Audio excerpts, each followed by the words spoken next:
If the phrase sacred slut triggers you, if it sparks curiosity, discomfort, a laugh you didn't expect, or a tightening in your chest, good. Don't rush to explain it away. Don't sanitize it. Don't attack it either.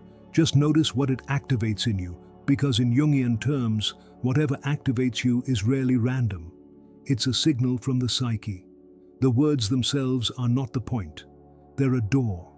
And behind that door is a split that many people carry without realizing it. The split between what you were allowed to want and what you actually want.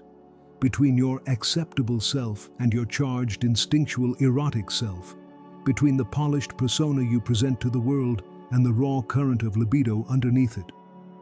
You've been taught, directly or indirectly, to treat desire like a problem to manage. Suppress it, perform it, bargain with it, prove something with it, hide it, or, and Jung would say, whenever the psyche is forced into a split, it doesn't become pure, it becomes unconscious. And whatever becomes unconscious doesn't disappear, it becomes fate. It begins to rule you from below the surface. So if you've ever felt like you lose yourself in craving, or feel shame right after feeling alive, or swing between control and compulsion, or fear being judged for the intensity inside you, you are not broken. You are dealing with a divided inner world. This video is not about being shocking, it's about wholeness. It's about taking the part of you that has been labeled and exiled. Your erotic instinct, your hunger for life, your hunger to be seen, your hunger to feel, and bringing it back into consciousness, where it can become integrated power instead of secret sabotage. Let's get precise, because Jung was precise. When Jung speaks about libido, he's not reducing you to biology. In Jungian psychology, libido is psychic energy, life force, what moves you, what charges images, what makes you pursue, create, connect, risk, and transform. Sexual desire is one expression of that life force, but it's not the whole story.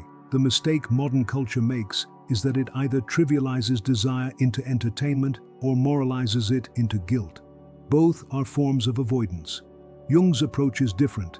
Desire is a message. It's symbolic. It's archetypal. It carries images from the unconscious. And when desire becomes intense, it often means something in you is trying to be born. That's why the sacred slut idea is psychologically interesting. It points to an archetypal figure that has been distorted by shame. Slut, as a label, has historically been used to control, humiliate, and split people from their own erotic agency. Sacred, on the other hand, points to meaning, reverence, and soul. Put them together and you get a paradox. Exactly the kind of tension Jung would tell you to hold, because transformation happens when you can contain opposites without collapsing into a simplistic identity. The goal isn't to become reckless. The goal isn't to become pure. The goal is to become whole, a person who can feel eros without being possessed by it, who can be sensual without being self-abandoning, who can be magnetic without performing, who can say yes with integrity and no with strength. And here's the first open loop you need to hold in your mind as we go deeper. The part of you you call too much is often the same part that carries your medicine. If you exile it, it returns as compulsion. If you integrate it, it returns as creativity, presence, and power. Jung would start by asking, what is your relationship with your persona? The persona is the social mask, the identity you wear to be accepted. It's not fake in a simple way, it's necessary. But it becomes dangerous when you confuse it with your total self. Many people build a persona around being good, respectable, controlled, spiritual, loyal, not needy, not messy, not sexual, not wild, not intense. And then the psyche compensates. What you disallow in the conscious personality gathers in the shadow. The shadow is not just evil, it is everything you have not owned. It includes impulses, traits, and desires you judged as unacceptable. So when we say, unleash the sacred slut within, we're not talking about adopting a behavior. We're talking about retrieving an exiled piece of your vitality from the shadow. We're talking about turning toward the very thing you learned to fear inside yourself, the part that craves sensation, attention, touch, admiration, freedom, pleasure, danger, play, and surrender, not as a command to act, but as raw psychic material to become conscious. Because the shadow, when integrated, becomes strength, but when disowned, it becomes projection. And projection is where people get trapped. Projection is when you experience your own unconscious content as if it belongs to someone else. Jung taught that intense attraction is often a projection of inner archetypes, especially the anima and animus, the inner feminine and inner masculine images that shape how you experience love, desire, and meaning. That's why some people feel possessed by attraction. They think they want a person, but what they're really chasing is an inner image that person activated. The sacred slut can operate as a projection too. You might idolize someone as free, unashamed, dangerous, irresistible, and secretly believe you are not allowed to be that. Or you might condemn someone with the very label because their freedom threatens the prison you live in. Either way, the psyche is telling you something. You have a disowned relationship with Eros. So the path to wholeness begins with a hard question you must not rush past. When you feel judgment about sexuality, yours or others, what are you protecting? Because judgment often protects a wound, and behind that wound is usually an unmet need, a fear of being rejected, a fear of being used, a fear of losing control, a fear of being seen as unworthy, a fear of being abandoned. Jung would not ask you to be confident. He would ask you to make the unconscious conscious. Because confidence built on denial is brittle. Wholeness is different. Wholeness is when you can hold your own contradictions without pretending. Now, the phrase sacred slut can be approached as an archetypal reconciliation, the reconciliation of the sacred and the erotic. Many people live with an internal apartheid. Their soul is on one side, their body on the other. Their spirituality is pure, their desire is dirty, their love is good, their pleasure is selfish. This split is not only personal, it's collective. Jung would call it a cultural complex, an inherited pattern of shame around Eros that lives in the collective unconscious. A complex is like a charged cluster of associations that hijacks you emotionally. And sexual shame is one of the most common complexes in modern life. It can show up as compulsive behavior, numbness, obsession, performance anxiety, fear of intimacy, fear of rejection, or the need to prove your worth through attention. But here's the Jungian key. The psyche always tries to heal itself through symbols.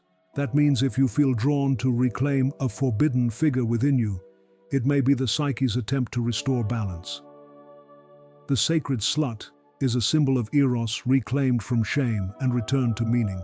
Not returned to morality, returned to consciousness, returned to soul. So what does unleashing actually mean here? It doesn't mean letting your impulses drive the car while you sit in the back seat. That would be possession, not liberation. Jung warned about being possessed by archetypes. Possession is when an inner figure takes over your behavior and you call it freedom because it feels like relief from repression. But it's still slavery, just to a different master. Unleashing, in a Jungian sense, is more like releasing energy from a complex by bringing it into awareness, giving it language, and integrating its needs without acting out its wounds. It's learning to feel desire without turning it into a desperate strategy. It's learning to feel sensuality without making it a performance for approval. It's learning to feel attractive without needing to dominate or be dominated psychologically. It's learning to be open without collapsing your boundaries. And if you're listening closely, you'll notice how different that is from the usual cultural narrative.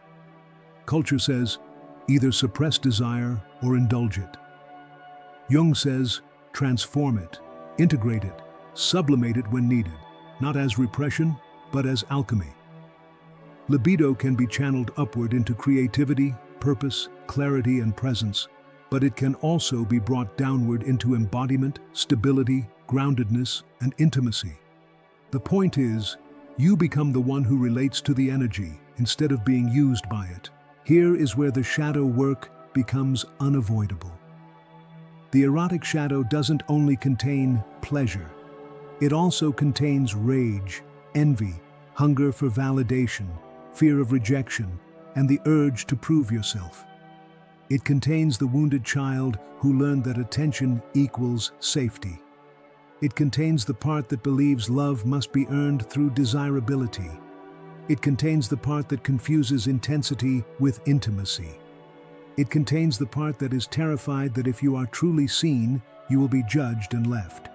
And because these contents are painful, people try to bypass them by using sexuality as anesthesia, either through fantasy, compulsive pursuit, or avoidance disguised as being above it. Jung would call that a defensive adaptation of the ego. But the unconscious keeps pushing. That's why certain patterns repeat. You tell yourself you're choosing freely, but the same outcomes appear. Different face, same story. Different situation, same emotional hangover. That's not bad luck. That's a complex seeking consciousness. So let's name the first major task on this path. You must separate erotic energy from the need to be rescued. The sacred slut within you is not the one who begs for crumbs of attention. That's a wound. The sacred erotic is the part of you that can feel alive without bargaining for worth. It's the part that experiences desire as a creative current, not a debt. And the way you do this is not by becoming cold. It's by learning to contain the tension. Jung said that consciousness grows when you can hold the tension of opposites. So when desire rises in you, the practice is to resist the reflex to immediately discharge it through action, fantasy, or self-judgment. Instead, you hold it like a flame in your hands, without panicking, without moralizing. You breathe. You notice where it lives in your body. You notice what images accompany it. You notice what story your mind attaches to it. And you ask, what does this energy want from me psychologically? Not, who do I want? What does it want to awaken in me? Because very often, desire is not asking for a person. It is asking for an inner quality: confidence, softness, boldness, play, surrender, strength, visibility, risk, creativity, spontaneity, tenderness. The psyche uses attraction as a spotlight. It highlights what you haven't embodied. Now this is the second open loop. If you keep chasing the external object, you keep missing the internal instruction.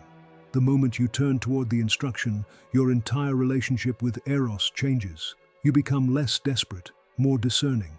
And discernment is not judgment. Discernment is clarity. Jung would say that individuation, the process of becoming whole, requires differentiation. You must differentiate the archetype from the person, the projection from reality, the impulse from the true need, the wound from the vitality. When you do that, you stop being dragged around by erotic storms. You begin to steer. But there is a deeper layer here that many people avoid because it's uncomfortable. The erotic shadow often contains your hunger for power, not power over others. Power as in agency, your ability to choose, to say no, to say yes, to set terms, to define what intimacy means to you. When someone has been shamed, controlled, or dismissed, their erotic energy may become tangled with rebellion. They may seek experiences not because they want them, but because they want to prove they are free. That's not freedom. That's still a reaction. Jung would tell you, the opposite of repression is not liberation, it's compensation. True integration is not a swing of the pendulum, it's a new center. So the sacred erotic within you is not a rebellion against rules, it's a relationship with your own instincts that is conscious, sovereign, and aligned. It's the part of you that can enjoy without self-betrayal. It's the part of you that can desire without losing dignity. It's the part of you that can be playful without becoming reckless. It's the part of you that can be receptive without becoming dependent. That's wholeness. And wholeness has a signature. Your nervous system calms even when the energy is strong. You feel alive, but you don't feel fragmented. Jung's fascination with alchemy helps here, because alchemy is a symbolic map of inner transformation. In the alchemical work, raw matter is not thrown away. It is heated, dissolved, recombined, refined. The base material is the very thing that becomes gold. That's the message. Your raw, erotic material your fantasies, your cravings, your shame, your desire for attention, your fear of being too much. These are not trash. They are prima materia, the starting substance, but they must undergo a process. In Jungian terms, they must be consciously related to. You can't think your way into wholeness. You have to face the images, the feelings, the contradictions. You have to tolerate the heat. And the heat is the discomfort of not running, the discomfort of not immediately acting, the discomfort of admitting what you want without collapsing into it, the discomfort of telling the truth to yourself. Here's a practice you can begin immediately, and it's simple enough that the ego will try to dismiss it, which is exactly why it works. The next time you feel that surge of erotic energy, do not label it as good or bad. Do not rush to turn it into a plan. Do not use it as a weapon against yourself. Sit with it for a few minutes. Breathe slowly and ask 3 questions in this order. What sensation is here right now? What image comes with it? What emotion is beneath it? You'll be surprised, because often beneath erotic charge there is loneliness, grief, fear, longing for closeness, or longing for life itself. When you find that deeper emotion, you're touching the real material. That's where integration happens. The sacred slut within you is not merely a sexual persona, it's a portal to your capacity to feel. And many people fear feeling more than they fear desire. They fear the vulnerability behind it. They fear the tenderness. They fear how much they want connection. So they armor up with either numbness or performance. Jung would call that a defense against the anima/animus encounter, the encounter with the soul. Because the soul does not negotiate with the persona. The soul asks for wholeness. Now let's talk about the archetype hiding inside the word sacred. Sacred does not mean sanitized. Sacred means connected to the deepest meaning. When eros becomes sacred, it becomes truthful. It stops being a transaction. It stops being a mask. It becomes a way the psyche seeks union of opposites. Jung saw erotic symbolism as a longing for wholeness, the union of conscious and unconscious, masculine and feminine, light and shadow. That's why the erotic can feel transcendent even when it's not acted on, because the psyche experiences it as a call toward integration. But if you're unconscious, you'll try to get that union by merging with another person emotionally, by losing yourself in them, by making them your God, your enemy, your salvation. That's projection. The path to wholeness is about moving the locus of union inward. It is about inner marriage. It is about meeting the parts of yourself that you have been seeking outside. And this is where the slut label becomes psychologically explosive, because it points to what you were taught to reject. Jung would say, if you are intensely repulsed by a trait, it might live in your shadow. If you are intensely fascinated by a trait, it might also live in your shadow. The shadow is not only what you hate, it's also what you admire but don't permit yourself to embody. So, slut, stripped of its social cruelty, can symbolize uncontained eros, hunger for experience, fearlessness around desire, a refusal to hide. But it can also symbolize wounded patterns, using attention to fill emptiness, seeking intensity to avoid intimacy, chasing validation to avoid self-worth. The sacred path is to differentiate these, to reclaim the vitality without repeating the wound, to reclaim the boldness without losing integrity, to reclaim the sensuality without turning yourself into an object. That's the true reclamation. Not, I'll do anything, but I will not abandon myself. Not, I need you to want me, but I know what I want and I can hold it without begging. Not, I'll prove I'm desirable, but I am alive and I don't have to perform aliveness. This is where many people misunderstand Jung and think he's just psychology. But Jung is deeper than self-help. Jung is initiation, because the erotic shadow is an initiation into self-knowledge. If you walk this path honestly, you will meet parts of yourself you've never spoken to. You will meet the part that wants to be chosen. You will meet the part that wants to be admired. You will meet the part that wants to shock others so you can feel powerful. You will meet the part that wants to disappear so you can avoid rejection. You will meet the part that wants closeness but fears being trapped. You will meet the part that wants independence but fears being alone. Jung would say, do not fix them first. Meet them, make them conscious. Because once a part is conscious, it can negotiate with the whole personality. Before that, it sabotages you. And here's the retention point you need to hold. The sacred erotic is not a mood, it's a structure. It's an inner container strong enough to hold charge. Most people have weak containers. They leak energy through compulsions, through constant seeking, through fantasy loops, through attention addiction, through shame spirals. A strong container is a psyche that can hold desire and remain present. Jung would call that a strengthening of the ego, not as arrogance, but as capacity.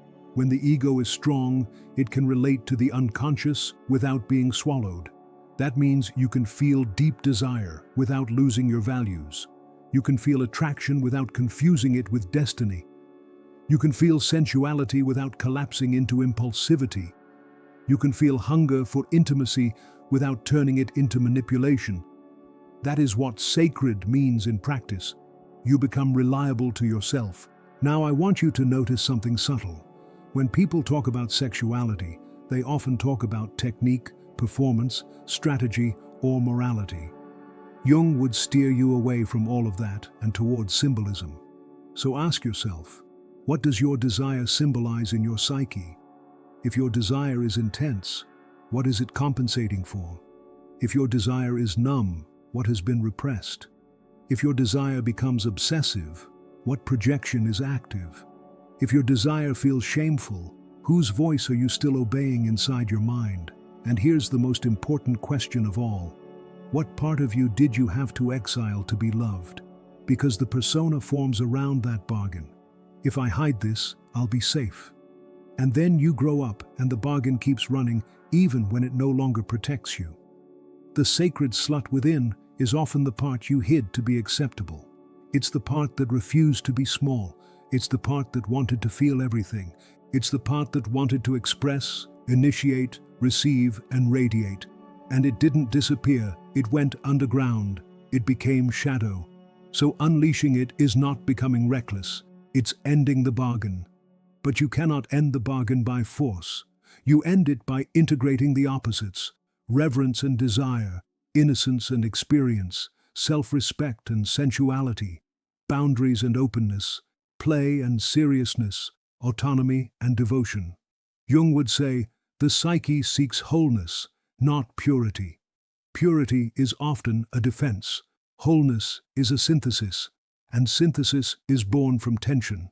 So if you are waiting to feel ready before you face your erotic shadow, you will wait forever. Readiness is not a feeling. It's a decision to stop lying to yourself. A decision to stop pretending you don't want what you want. A decision to stop making yourself wrong for being alive. A decision to stop using desire as a substitute for meaning and to start asking desire what meaning it carries. Let's go into a deeper layer that people rarely name. The sacred erotic is intimately connected to creativity. Jung saw libido as the engine of the psyche. When libido is blocked, life feels flat, repetitive, drained. When libido is liberated, you feel movement, imagination, curiosity, courage. Many people try to heal by becoming calmer, but what they actually need is more life. Not chaotic life, integrated life. And the erotic shadow often contains exactly that: the spark, the boldness, the willingness to take risks, the willingness to be seen. So if you have been stuck, if your life feels gray, if you keep scrolling for stimulation but nothing satisfies, it may not be a discipline problem. It may be a libido problem, a blocked life force. And blocked life force does not unblock through shame. It unblocks through conscious relationship, through giving the energy a path, into art, into movement, into honest conversation, into embodied presence, into a purpose that can hold it. This is why Jung's method is not about controlling desire, it's about transmuting it. If your libido only has one outlet, it will become compulsive. If your libido has multiple channels, it becomes creative. So you build channels, you practice presence, you practice symbolic thinking, you practice honesty, You practice boundaries. You practice saying no when your yes would be self-betrayal. You practice saying yes when your no is fear disguised as virtue. And this is where the path becomes real. You start noticing how often your morality is actually fear, and how often your freedom is actually a wound. Jung would challenge you to tell the difference. Now let's address the most dangerous confusion. Confusing sexual charge with personal value. In a culture obsessed with appearance and attention, many people unconsciously believe, if I am desired, I am worthy. That is a complex, and complexes always demand sacrifice. The sacrifice is your peace. Because if your worth depends on being desired, you will become anxious, performative, or controlling. You will chase mirrors. You will become addicted to signals, and then when the signal fades, you collapse. The sacred path is different. You reclaim worth as intrinsic. You reclaim eros as an expression of life, not a measurement of value. Jung would say, the self, the organizing center of the psyche, has a dignity beyond the persona. Wholeness means your value is not up for auction, and when that becomes real in you, your erotic energy changes quality. It becomes less frantic. It becomes more radiant. It becomes less about extracting a reaction and more about expressing aliveness. So what does it mean, in Jungian language, to unleash the sacred slut within? It means to withdraw projections and reclaim archetypal energy. It means to integrate the shadowed erotic so it stops sabotaging you. It means to strengthen the ego so you can hold charge without acting out. It means to reconcile the sacred and the sensual so you stop living in inner hypocrisy. It means to stop splitting yourself into good and bad, pure and dirty, spiritual and animal. Because that split is not holiness, it's fragmentation. And fragmentation always leaks energy. The psyche spends enormous energy maintaining a split. That's why people feel tired. Not because life is hard, but because they are divided. Now, here is the moment where your mind may try to turn this into a slogan. Don't. Make it practical. The next time you feel desire, don't ask, how do I get rid of this?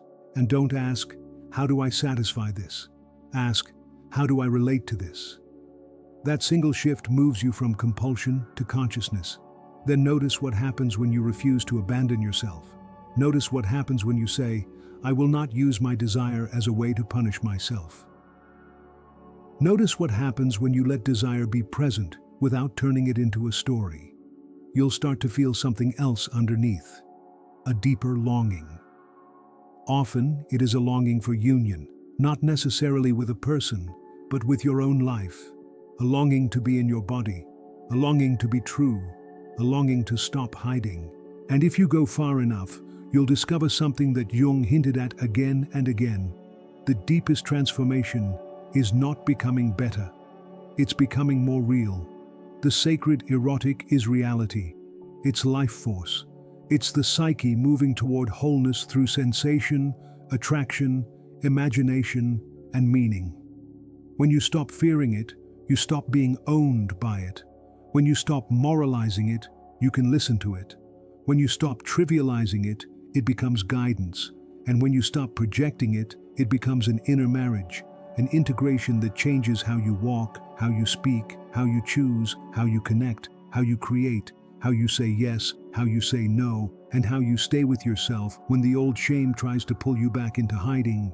So here is your next inner experiment. Pick one label you've carried about your desire, your body, your intensity, your hunger for attention, your fear of being too much, your fear of being judged, and treat that label as a symbol, not as a fact. Ask, what archetype is trapped under this label? Because the moment you see the archetype, you stop being trapped in personal shame. You realize, this is bigger than my biography. This is a human pattern, a collective wound, a split between eros and soul. And then you can do the Jungian work, not to act it out, not to suppress it, but to integrate it, to make it conscious, to let it take its rightful place in your wholeness.